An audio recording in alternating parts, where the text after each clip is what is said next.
الله الرحمن الرحيم. maanta bishu waxa weeyaan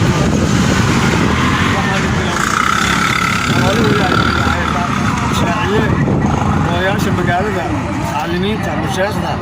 iyo maamulka gobolka warasaabka iyo dhammaanba kuwaasoo loogu talagalay in maanta la galo la nadaafadeed gebi ahaanba sidaas darteed annagoo ka tirsan qaybtan qabseen waxaanu maanta diyaar u nahay oo halkan u wada joognaa oo ka qayb galaynaa ololaha caanka ah anigoo ka wakiila maxay ahaydaanay shirkadaha nadaafadda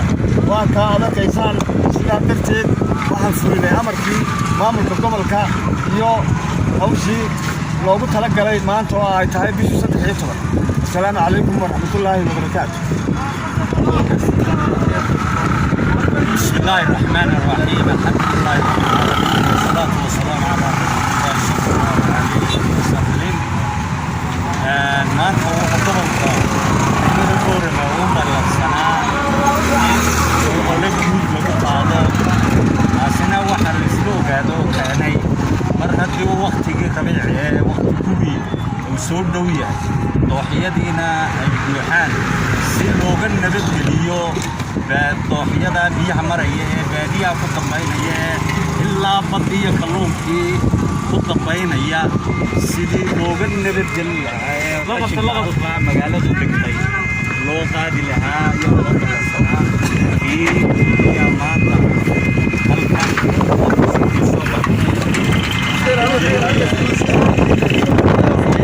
in maamulka gobolka sidii loo ballamay toddobaadkii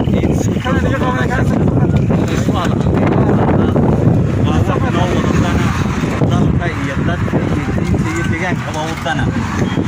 taasina waxay nagu tani ma eeganaysa na soo eegaysa waxa ku waajib ku ah inay rashinkan markala qaato waxaan wareersanahay nagoo horseed qaybtan waan dhammaynaynaa xaaday صلى الله عليه وسلم. هذا بس منه هو والله تمام.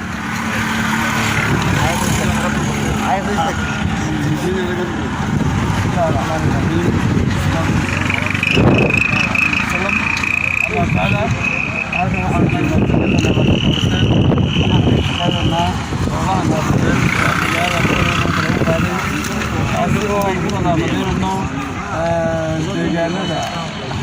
deegaanka ama saylada xoolaha agteega ama ilaa iyo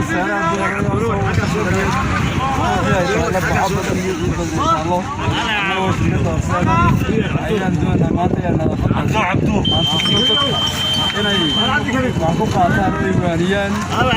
soo daadiyo qashinka ee keenaya halkan keenayana wax loo sheego oo dowladda hoose ka wacyigeliso oo ay tidhaahdo deegaankan inigaa leh waxaa ku taagniina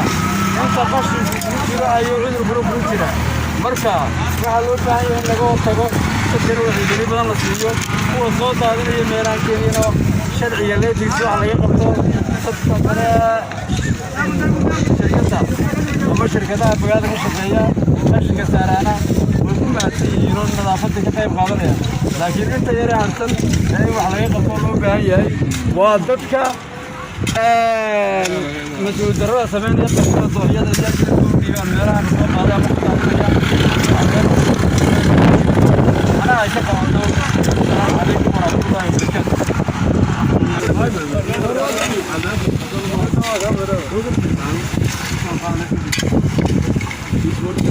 مريا